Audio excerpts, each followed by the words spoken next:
Hey everybody, welcome back, Falcon, Bloodborne. Alrighty, so we are here by the central Yharnam itself. We're in the level above, meaning that right there is the bridge to the Cleric Beast. Now, before we take on the Cleric Beast, which is what I said we wanted to do this episode, I remembered that we haven't done the other part of the sewer itself. And the reason why I want to do this is because there is an upgrade to our equipment down over here, which could definitely increase our chances of survival when it comes to the Cleric Beast. Now, the Cleric Beast, it's weird, like, I remember him being hard the first time that I fought him. But that's probably because I still wasn't used to the whole dodging system with Bloodborne. I was still with that Dark Souls mentality where, you know, put my shield up and just kind of guard through everything. So that probably attributed to some of the difficulty with it. I did beat him, like, on my third try, although it was, you know, with a lot of, it was a really intense fight. It was just kind of dodging around, spamming blood vials like crazy, so it wasn't exactly the smoothest fight, and it could have gone either way. So, yeah, I'm a little bit worried about fighting him on camera right now because, you know, I don't have the fondest memory of the dude, but, you know, so be it. I'm going to try to do my best here, and hopefully it doesn't go too bad. So right now what we're looking for is the next set of armor, which is comparable to the armor that you can buy in the Hunter's Dream, if I wanted to go down that route. But, excuse me. Gonna miss Hunter Bless. Come on, get your attack off. Get the attack off! Excuse me. Well, it wasn't exactly the attack, but whatever, he's gonna go down. Jesus Christ, what? Well, Elvis has left the building. That was fucking weird. Alright, he just fucking apparently disappeared into the nether right there. But so be it. We have another homeboy over here. How you doing, dog? Let's see if I have better luck with you.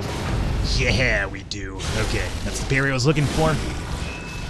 Now, I feel like Bloodborne is always like one of those muscle memory games, you know? Like, I'm still recording on the same day that I recorded the first episodes that have been out before this. So it's still the same day recording. I'm doing a bulk recording because I don't really have the chance to record every single day like most YouTubers do. You know, this is kind of like a hobby type of thing for me. So whenever I do find the time to actually record this, I bulk record a bit, which is unfortunate because it sucks because I can't necessarily adapt to advice or comments as quickly as I like to. I always read all my comments, so I eventually, one second here, I eventually get down to, like, you know, say somebody leaves me a comment in episode 1. I probably won't adapt to that advice or something in the very first episodes because it's one bulk recording, but the next time I record whatever I've read, I integrate into my episodes. But, yeah, for the most part, I do bulk record, so, the point of this little tangent, and excuse me, rat, can you just, like, get away from me? Get away from me! Get away from me, you damn dirty rat! Hey, how you doing there? Now, you have the armor, if I am right. Yeah, the reason for that tangent was that I was trying to get to the point. You're dead. And here's the Hunter's Garb, excellent. The point was of this whole fucking tangent here was the fact that, after my last episode, the one before this one, I took a little bit of a break in recording. I went outside, got a little bit of coffee, and, you know, just made a few calls, and then I came back right now. And again, now that I picked it up, I'm over here thinking, like, oh man, I gotta get used to it again. So, the point of the tangent was, it's a very muscle memory type of game. Like, you know, getting that first parry is always really important. So right here we have our first upgrade equipment. Armor in Bloodborne is really important, more important than Dark Souls, I would say. You want to acquire some decent armor that's going to have really good resistances. Now, the reason why you want to do this is because there is no weight system in Bloodborne like there was in Dark Souls. So, you know, in Dark Souls, it would basically limit you what you could wear and how many equipments you could have equipped based on the weight, right? Like, you know, if you hit a certain number of, over a certain amount of number in the weight, then you would be mid-rolling and fat-rolling. Bloodborne takes away that, and it's kind of like, you know, equip whatever you want, man. You're not going to be fat-rolling and mid-rolling in this game, just equip whatever you want. So, that's the reason why in Bloodborne, really important. Yeah, you could do... Oh, shit. Oh, shit. Really? I'm going to die at my first death to the rats? No, this can't be. Don't do me this way, dirty rats. Dirty rats, you stop it right now. Anyway. Hey, you stop it. You're taking way too many precedents against me, motherfucker. Alrighty, that was actually kind of scary. I would have felt like quite the fool had my first defeat came to this fucking rats over here. So because of that, because there is no weight system, go ahead and equip the highest rated armor that you can find. You're not going to be fat rolling and mid rolling. It's always going to be fast roll and, you know, that little quick dodge that he does. I mean, and, you know, go, if you want to go by fashion souls as well, go ahead. Just equip whatever looks fancy. I think we're done here. I think that was basically it, right? I could jump down over here without killing myself if I, you know, drop down the beam poles over here. But there's really no point. That's going to take me down to where that big piggy was, and then to the Father Gascon fight. We want to do the Cleric Beast. So, in order to do the Cleric Beast, is there a way? Yeah, there's a total way to get up here. So we're going to take this ladder, and then we're going to take the other ladder, and then head up to the Cleric Beast, and, you know, give that a try. I have enough echoes, I would say, for another level. So if I do lose to him, there is a chance that, you know, I might be throwing away a guaranteed level up, but, you know, so be it. I don't really think it's going to really do much of a difference at this point. We have 18 blood vials, which is more than enough. More than likely, I should be able to also... let's see, can I get here by breaking this down? There we go. More than likely, I should be able to replenish my blood vials on the big ogre right before the Cleric Beast as well. Let's see, the werewolves are dead. I killed them on the way over to this area, so... Where are their bodies at? Where did I kill you guys at? Huh, I don't know, they disappeared. Alrighty, so right here we're going to replenish our blood vials, assuming we don't take any damage from Big Boy over here. Speaking of which, Big Boy, get over here. Leave your crows alone. Get on over here. Yeah, it's me throwing pebbles at you. What are you going to do about it, huh? Alrighty. Nope. Well, didn't really parry on that one, did I? Come on. Come on. There we go. Alright, that should be enough, and hopefully he does give me the blood vials to max myself out over here. Drop him totally at 20. Alrighty, so now we take care of the crows. You know, don't take the crows lightly. They're really obviously easy to get to, but if they take off in the air, they become such a pain in the dick. Like that. Ah, didn't really fill myself up. Alrighty, got another pebble from them. Alrighty, and this is the Cleric Beast right here. So, this is going to be the one that initially gives a lot of the first-timers in Bloodborne issues, and it might give me issues. Let's see. To prepare for this, though, we have some oil urns and some Molotovs. And I will be showing you exactly why we have those on pretty soon. But let's get in here really quickly. Do I want to top myself up? Nah, I think I'll be fine. Alrighty, come over here, Cleric Beast. Now, the, only tip I could give you about the Cleric Beast, don't lock on. And I know that I'm going to tell you not to lock on, and then I'm going to be locking on the entire fight. But honestly, don't lock on. Because he's such a big dude and you're fighting in such a narrow pathway, that the camera's going to just flip out on you. I don't know how I missed that Molotov cocktail, by the way. But okay. Whatever you say. Let me oil earn him again. Got him. He's really easy to dodge once you actually understand the game. He actually does seem a lot easier this time around than he did the first time for me, but... Excuse me, how did I miss that Molotov? Again. Throw it. There we go, got him right in the face. You getting mad? Getting angry? Go ahead and get angry. I want you at your meanest right now, dude. That just went over your head? Okay, let me drop a blood vial just in case. I'm not sure if he has, like, insta-kill moves, but... Just... Oh, that oil urn missed completely. Okay, so now it's, we could do some Molotovs without the oil urn. As you'll see, the damage completely... I should have transformed my weapon for that one. As you can see, once the oil urn isn't part of the equation with the Molotov, the damage completely subsides quite a bit. But, you know, it still does significant damage if you want to use it. But for the most part, I think we're fine. And you know what? I'm not even going to transform the weapon. I feel that the one-handed Hunter's Axe works a lot better. And I think his weak point is his legs, by the way. So if you want to stagger him a little bit, if you aim for the legs, he should stagger a bit. But yeah, he's basically done. That took a little bit longer than I wanted to because I wasn't really doing much stamina management right there. It was just kind of like spamming away. But so be it, we got him down. We got the Sword Hunter badge. Oh, okay. So yeah, you could totally skip him. He's totally optional, but I'm pretty sure what I just got right now was the KIRKHAMMER. So, don't skip him. Especially if you want to rock the badass KIRKHAMMER, do not skip this dude. Alrighty, so we're going to go back really quickly here and use the KIRKHAMMER because that's going to be our weapon of choice for this playthrough. Let's see about leveling up the KIRKHAMMER number 1. I don't think we have enough shards for it. I think I might have used most of them that I had on the Hunter's Axe here. Oh, number 1, I got to buy it. When you acquire, you know how I got the sword badge just now? Let me show it off as a matter of fact. If we come over here to the key items, remember we got the Saw Hunter badge from the area with the pig, right? And then we have the Sword Hunter badge from killing the Cleric beast.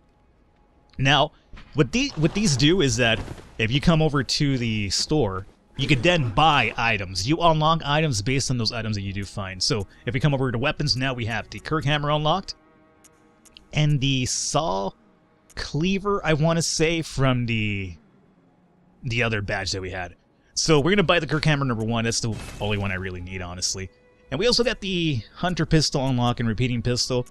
I'm going to stick to the Hunter Blunderbuss. Honestly, unless you get like you're going specifically for a firearm build, I don't really even bother leveling up the guns. It's just basically your parrying tool or your defense mechanism. So let's come over here and equip the KIRKHAMMER. Oh, I don't have enough strength? Is that what you're telling me? What am I missing? Oh, I'm missing skill, as a matter of fact. No pun intended. We actually need 1 level in skill, which shouldn't be that hard to get. I think we have enough souls for it. Or, excuse me, blood echoes for it. So, skill up to 10. That should be enough. And now for the next one, we need 1300 for another level. We might be able to do that with the blood echo items we picked up. I'll check it out right now. But first and foremost, let's come over here. Make the KIRKHAMMER our number 1 go-to weapon. And I guess for now we use the Hunter Axe as number 2, but soon enough we're going to probably dump this for another weapon, which I'm keeping an eye out on. So we also have a torch. I'll turn this on, or keep this on just in case we run into some dark areas, and that's about it. Let's come over here. This is the KIRKHAMMER, by the way. It's for the most part kind of like a straight sword from Dark Souls or Dark Souls 2. Pretty nice slashing. It's got a big ol' ranged thrust, and then the transformation for it, big ass fucking KIRKHAMMER.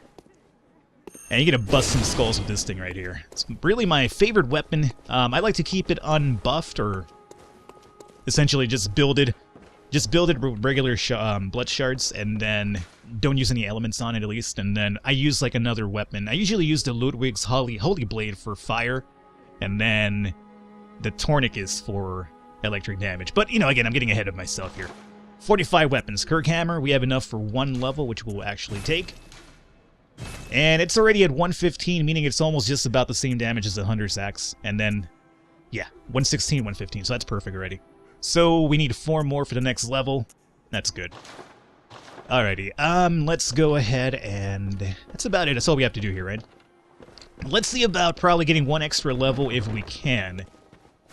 With some blood echo items, we need like around 1400, I said, or 1200 if I'm right. Let's see. Let me pop number 3. What is this going to give me? 1000. Perfect. So that and one of the smaller ones should be all that we need for an extra level here. I'm only doing this because I'd rather, in case I lose the echoes, I'd rather use them up before I lose them. Oh no, we need a bit more. Okay, 1 second, Dawn. 1 second. I'll be with you in a second. Instead of popping this, I could have just sold something to the store too, but yeah, whatever. Alrighty. And with the extra level here, let's drop in on... Well, strength doesn't seem like a bad idea considering it increases my weapon. Our KIRKHAMMER does scale with strength, so the more strength I have, the more damage it'll kind of accumulate over time. But endurance is also a big issue. We'll do strength a bit for now. Okay. Cool. So we're done over here. Let's, yeah, we're done. We're done in Yharnam altogether. We got the armor, we got the Cleric Beast, and we got the Father Gascoigne. Yeah, we're going to the Tome of Odian then. Alrighty, so, I'm aware right now, I just realized that we didn't complete the quest. Remember the music box with the little girl? I have the red jewel brooch, which is to, you know, let her know that her mother died. I'm not going to go back and do that. Now, the reason why I'm not doing that is because the first time that I played the game through, I did it. All that winds up happening is she gets depressed and then she leaves the house and you never hear from her again. This time around, I am going... I mean, ultimately the same should happen story progression-wise. I won't spoil that yet. But I'm not going to do that right now. I'm going to see if maybe we come back later, something different will happen. So just for the sake of experimentation, I'm not going to go back there. Now, mind you, don't feel too upset about me not doing it because you don't really get anything from it. You go back, you give her the item, or actually you don't even give it, you keep the item. But you show her the item, she just starts sobbing, doesn't say anything, and then she just disappears completely. End of the side quest. I know it sounds really bleak and melodramatic, but, you know, it's fucking Bloodborne and Dark Souls, you know. When is this game kind of cheery? Or when are these games cheery whatsoever?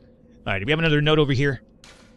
The Bergenwort spider hides all manner of rituals and keeps our lost master from us. A terrible shame. It makes my head shudder uncontrollably. So, this could or could not be a note by Father Gascoigne. Gascoigne. This could or could not be a letter from him, but more importantly, the note itself is really important. The spider could be an individual that we run into later, at least, you know, theorizing. I think it is, but when we get to that point, we'll talk more about that. I don't really want to go into the lore and story aspect until we kind of open up certain areas to it. We got the Blood Gem Workshop tool, which, if I am right, what the hell do you do again? Enables fortification of weapons with blood gems.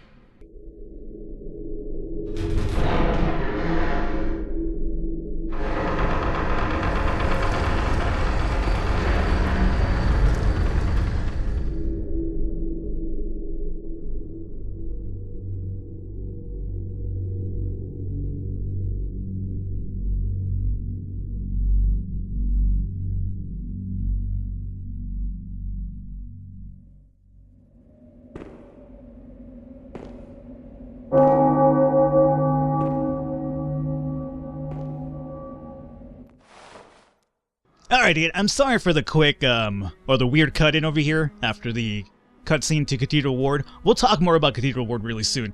But I figured I came back over here to kind of grab a few more Molotovs, because remember, we used a few Molotovs on the Cleric beast itself. I was down to 2, and I figured I had some in storage. I think I had 2 more. And I also came over here to replenish my pebbles as well, because I use the pebbles a lot to bait enemies, right? So when I came over here, I noticed that, you know, Gehrman is back over here. So let's actually talk to Gehrman in terms of story purposes anyway. The moon is close. It will be a long hunt tonight. If the beasts loom large and threaten to crush your spirits, seek a holy chalice, as every hunter before you has. A holy chalice will reveal the tomb of the gods, where hunters partake in communion.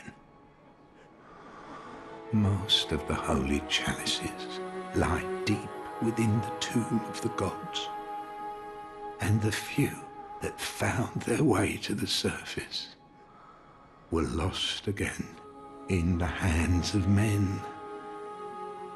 But if the old hunter tales remain true, one of the holy chalices is worshipped in the valley hamlet. Yet the town is in disarray.